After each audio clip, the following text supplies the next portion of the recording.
avertissement. Cette explication de jeu contient des fesses de guimauve, des prises de risque et des scènes de friandises grillées sur le feu. Nous préférons vous en avertir.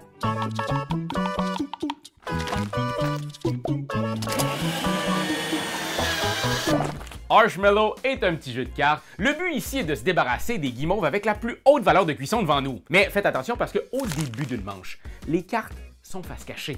Il va donc falloir utiliser les différents effets de jeu pour apprivoiser son feu de camp, celui des autres et garder les meilleurs guimauves pour soi. Après chaque manche, on totalise les points et à la fin de la troisième manche, celui ou celle qui a le moins de points gagne.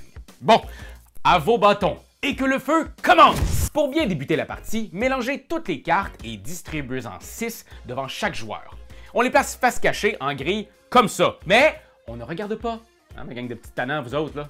On place le reste du paquet juste ici et on tourne une première carte pour créer une défausse juste à côté. Tout le monde peut maintenant regarder 2 cartes dans son jeu.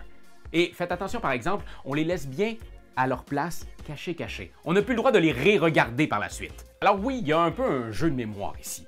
À tour de rôle, les joueurs vont prendre une carte au centre de la table, soit sur le sommet de la pioche ou sur le sommet de la défausse. Le joueur dont c'est le tour a alors 3 options avec cette fameuse carte. Option A, on utilise la carte que vous venez de prendre pour remplacer une carte dans votre grille. La nouvelle carte est posée face cachée et la carte rejetée est placée face visible sur le sommet de la défausse. Option B, vous pouvez refuser la carte que vous venez juste de prendre. Elle est alors rejetée dans la défausse. Mais il y a un coût à ça. Hein? On doit ensuite retourner face visible une des cartes devant nous. On est obligé de le faire. Et les cartes face visible devant nous sont considérées comme bloquées. Bon, finalement, il y a l'option C. Si vous avez pris une carte de la pioche et que celle-ci est une action, vous pouvez la placer dans la défausse et activer son effet.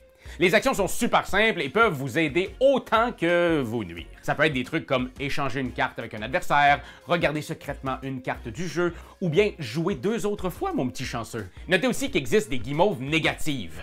Maudine de feu de camp. Dans mon temps, les guimauves étaient plus nutritives, puis elles passaient pas le temps sur TikTok. Bon, ce que je veux dire, c'est qu'ils vont vraiment vous aider à réduire votre score. Oubliez pas que c'est ça le but, de collectionner les cartes qui valent le moins de points.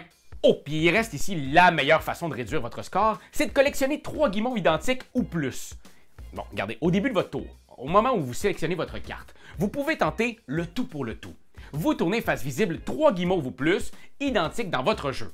Si vous y parvenez, défaussez-les puis placez la carte que vous venez juste de piocher face cachée devant vous. Vous pouvez aussi tenter le même exploit avec les cartes actions en trouvant seulement 2 cartes identiques dans votre jeu. OK, admettons là. Supposons que, je sais pas moi, vous étiez trop confiant, puis que vous vous êtes trompé. C'est des choses qui arrivent. Alors vous replacez vos cartes et ajoutez en plus la nouvelle carte sélectionnée à votre grille. Ça fait mal, mais vous pourrez tenter votre chance à nouveau dans un futur tour. On continue comme ça à tour de rôle jusqu'à la fin de la manche. Celle-ci se termine quand toutes les cartes d'un joueur sont face visible ou quand un joueur croit avoir le meilleur score actuel autour de la table. Faut savoir qu'à n'importe quel moment, à son tour, un joueur peut se mettre à crier « Archmallow !» Et là, c'est fini. Tous les joueurs révèlent les cartes en face d'eux et totalisent les valeurs qui s'y trouvent. Oui, même les gros chiffres des cartes actions, là.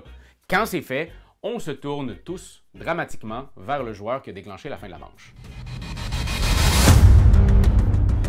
Et là, qu'est-ce qu'on fait? Écoute, on regarde, est-ce que son score est effectivement le meilleur? Ou, mettons, là, supposons que vous étiez trop confiant puis que vous n'avez pas le score le plus bas. Mais qu'est-ce qui arrive? Vous allez me demander qu'est-ce qui arrive, Raph? Eh bien, on double votre score pour la manche comme pénalité. Hein? Fallait y penser avant.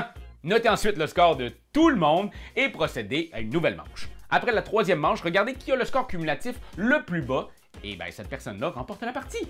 Voilà! Vous savez maintenant tout, c'est pas plus compliqué que ça de devenir le roi ou la reine des guimauves. C'est un jeu rapide, drôle, qui combine le jeu de bluff, le jeu de mémoire, la prise de risque, l'action, l'humour, le sucre raffiné, le bonheur, le malheur, les grands espaces, la nature sauvage, l'amour véritable et la gastronomie de camping. Allez, ciao! Et bonne guimauve à tous!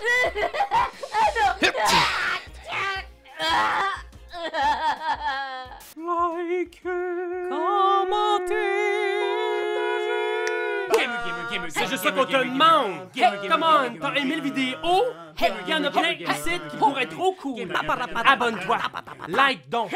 Pis vas-y, donne des commentaires! Des commentaires, on en veut des tonnes! Tu veux devenir mon patron? Va sur Patreon! Va sur Patreon! Hey! Ho!